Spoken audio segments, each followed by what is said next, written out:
As Hiker's Guide to the Wilderness. This speech is going to be about, it says, the wilderness can be both a beautiful and scary place. It is best to treat it as both awe and respect. Our speaker today loves escaping to places lacking internet and cell towers, where the trees and the rivers open new paths to the soul. Today, she will share with us her best tips and tricks to ensure your next wilderness adventure is enjoyable and also one you can return safely from. With that, take it away, Jenn.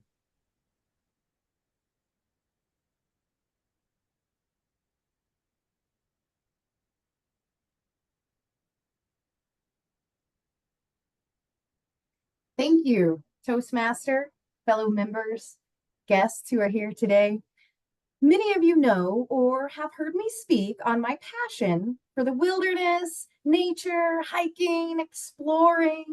Nature feeds my soul, but it's also important not to let nature feed on you when venturing into the wilderness where the flora and fauna could find you food for the animals or the earth.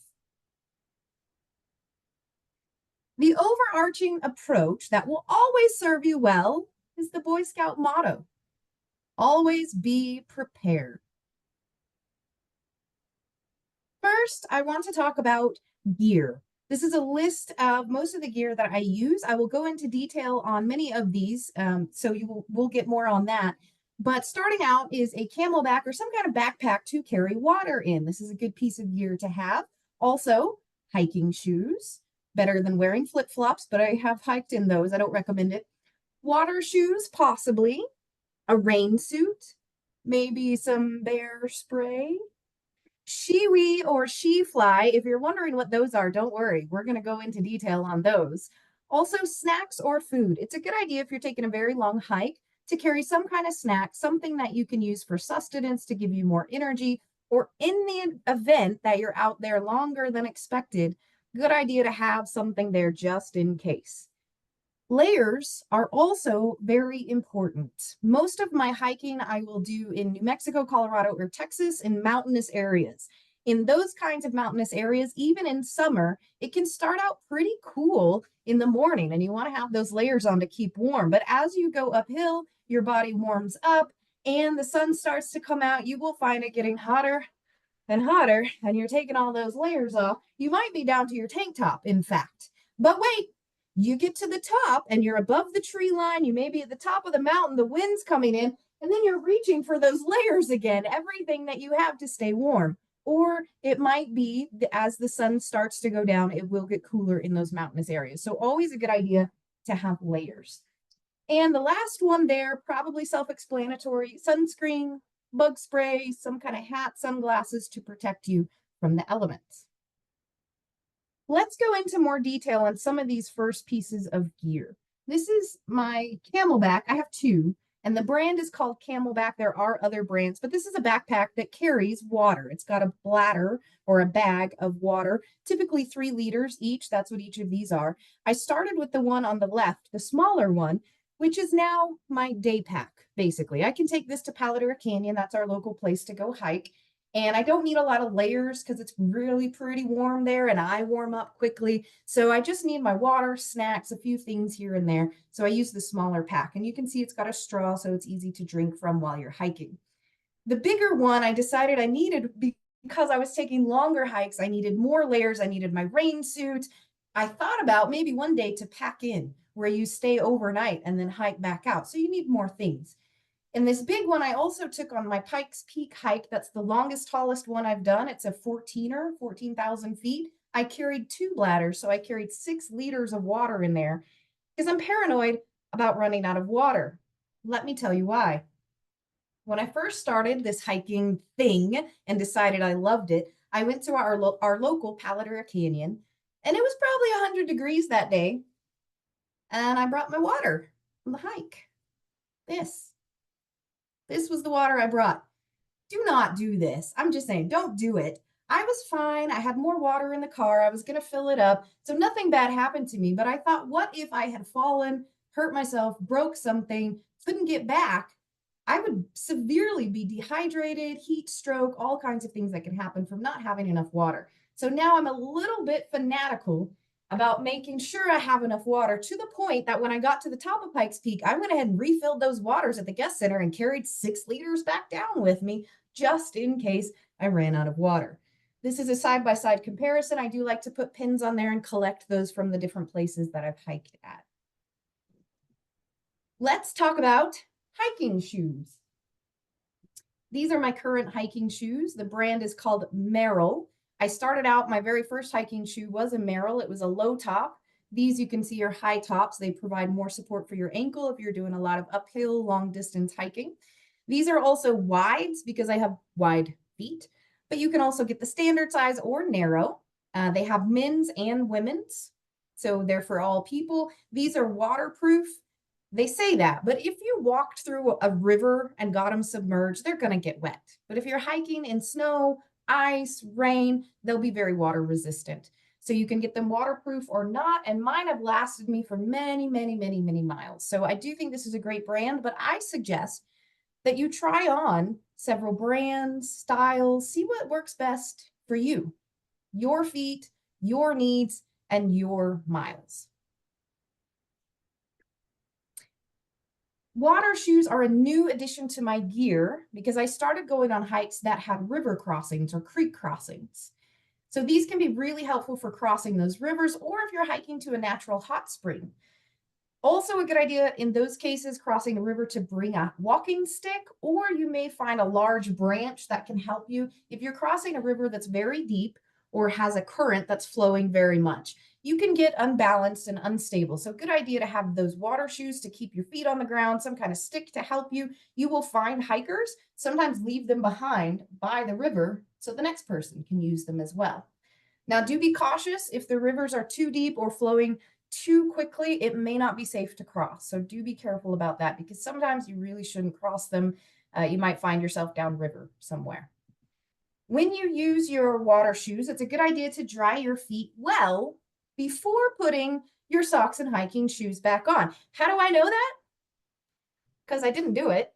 And I very quickly got blisters, and it took a while for those to heal. I won't go into the details, but make sure you dry your feet well. You can use your extra layer to dry your feet off before you put your socks and shoes on. I talked to the people at the Gila Hike and Bike Shop, and they recommended merino wool socks to resist blisters and to keep your feet dry. A rain suit. I like to carry a rain suit with me. You might want to carry a poncho, something maybe smaller, lighter, easier to pack. But in the mountainous areas where I hike, it's very typical to get an afternoon shower, an early evening shower. There might be a little bit of rain or a lot of rain. It depends. So I have this Patagonia H2No suit. Patagonia does have a higher price point, but I like them because they have a lifetime guarantee.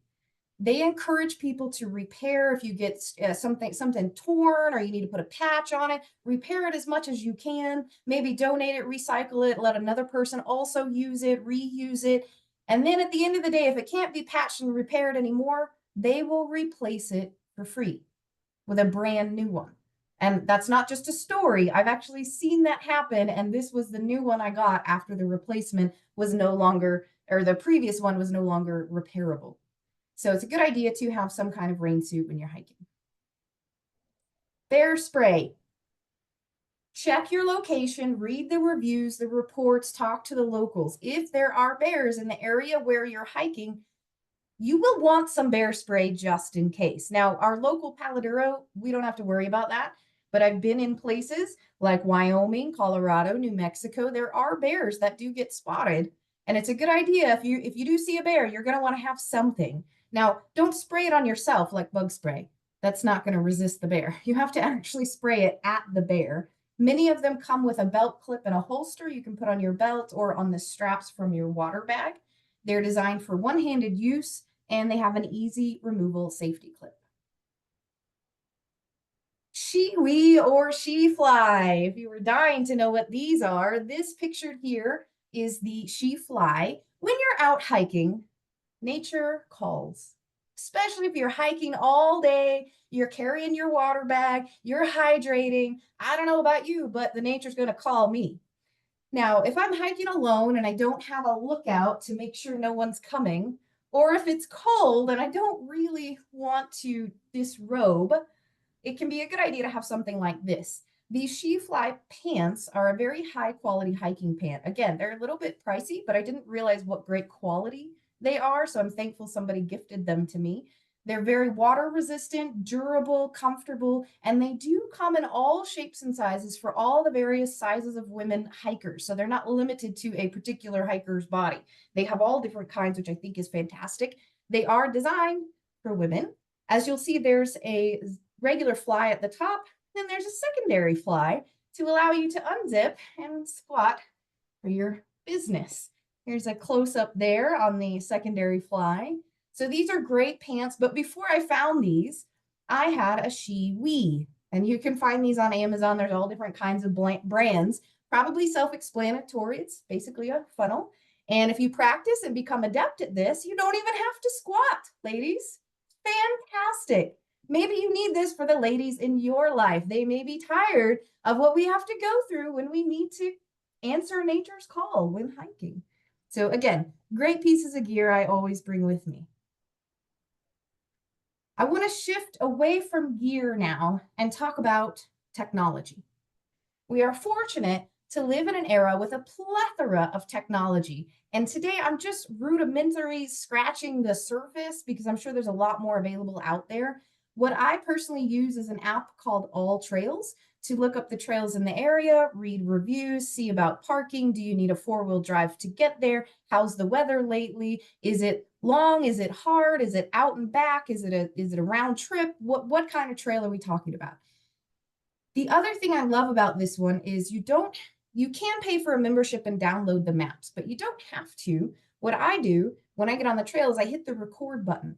You've got a green line. I'll show you the green line. You've got this green line that shows you the trail. The red dots are like where pictures were taken or something interesting is at those red dots. But when you hit the record button, you then have your dot and a red line behind you.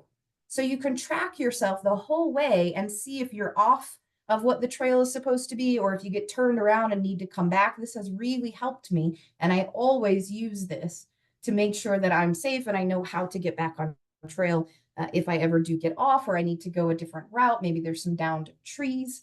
So this is a fantastic app to help you do that. The other items down there, I also use, especially if I'm going to the wilderness, something like Find My or a location sharing app. In the wilderness, I will go, if I'm going there, I give a couple of friends my location so they can follow me, and then they will know if something happened, what my last known location was. The main issue most people have in the wilderness is getting turned around and then they can't get back out. So it's important to share your location. That might be something you want to do. And the last one there is read the trail reviews. Read them, please, because I have made the mistake of not reading the trail reviews and wishing I had known the things that someone very kindly put in there to help me when I go on my hike. And as a good member, I also try of this community, a good member of this community, I try to also leave reviews so that other people will know what the conditions were and what I encountered and what suggestions I have for them.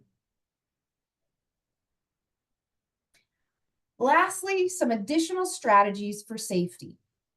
First, always tell someone where you're going. That's just a general basic safety tip. And when you expect to get back, when you will text them or call them so they know that you're down off the trail or out of the wilderness. Second, most places will have a ranger station. You can check in at a ranger station and they will keep a log of who has gone, what days, what times on which trails, just in case someone then needs to come and locate you if something happens. The last two are connected together. Set a turnaround time because you need to be off the trail before dark. That may not be your rule, but that is my very hard and fast rule. Be off the trail before dark. I do not want to get turned around and stuck somewhere overnight. So to ensure that doesn't happen, I set a turnaround time. If I start the trail at 9 a.m., I check what time sunset is, let's say 7 p.m. Now keep in mind, if you're in a mountainous area, the sun could go down behind the mountain and cause it to start getting darker before sunset. So just keep that in mind. But if I start at 9 a.m., sunsets at 7 p.m., that's 10 hours. So at 5 hours at 2 p.m., no matter where I am on the trail, even if I haven't gotten to the end, I have to turn back. This used to really kill me in the beginning because I really wanted to finish the trail. But I learned, as I sure may be obvious to you all, it is more important to come back alive than to finish the trail. So we set a turnaround time, and I always turn around to make sure I'm off the trail before dark. These were some of my best tips and tricks for having a pleasant and safe wilderness foray. By having adequate gear, using technology, and implementing these strategies, I find this to be the best part. At the end of the day, your feet should be dirty, your hair messy, and your eyes sparkling. Thank you, Toastmaster. Awesome. I love the slides. Very informative. And I had heard about the shiwi. There were wind